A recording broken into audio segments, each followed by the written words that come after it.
فرهاد دریا څنګه حیرانونکی کار وکړ، ټول افغانان یې څنګه حیرانه کړل. څه یې ویلي دي چیرته کنسرت جوړ کړی و، د هر څه په ویډیو کې وګورئ او چینل مو که تر اوسه نوي سبسکرایب نو همدا اوس یې سبسکرایب کړئ.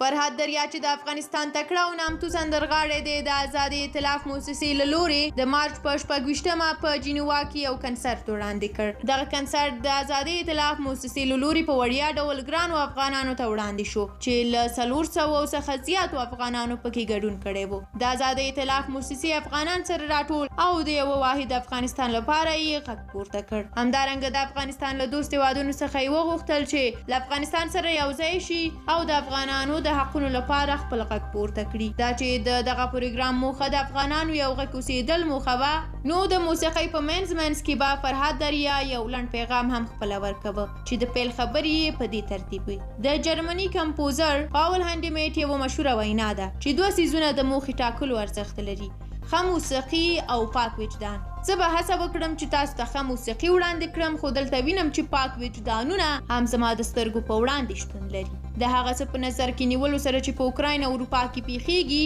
دلته راغلم چې د افغانانو لپاره خپله پاملرنه وښیم او مرسته وکړم. بیا هم ستاسې د راتګ او ګډون څخه ډیره مننه. فرهاد دریا د پروګرام د موخې له مخې یو بل پیغام دوست هیوادونو ته په خطاب کې وویل چې د افغانستان دوست هیوادونه کولی شي یوه مثبته روحیه او احساس د افغانانو لپاره ورکړي او له دوی سره مرسته وکړي. غواړم د دري ژبې نامتو شاعر سعیدي یو شعر له تاسو سره شریک کړم چې وایي انسان لکه د یو بدن غړو په څیر دی چې ټول له یوې خاورې پیدا دی. که یو غړی درد او رنځ ویني، بل غړی به آرام نه پرېږدي. که د انسان سره د همدردۍ حس نه لري، نو د انسان نوم نشي ساتلی.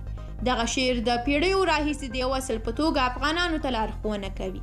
په هر حال وروسته له لسیزو ځورېدلو او اوسني توپیري چلند څخه افغانان هڅه کوي باور وکړي چې بشري حقونه د ټولو انسانانو لپاره یو ډول دي. فرهاد دریا وایي زما وروستۍ خبره د نن شپې لپاره د دري ژبې یو مشهور قول دی چې کوم چې شاته پوسټر کې هم لیکل شوی دی: افغانستان د بشریت شپږمه ګوته نه ده او نه هم د دې نړۍ ناسکه اولاد. د یادونې ده چې اړوند پروګرام د حماسي سندرو لپاره ځانګړی شوی و چې د افغانستان په ملي سرود پیل او د افغانستان زنده باد په نارو باندې پای ته ورسېده.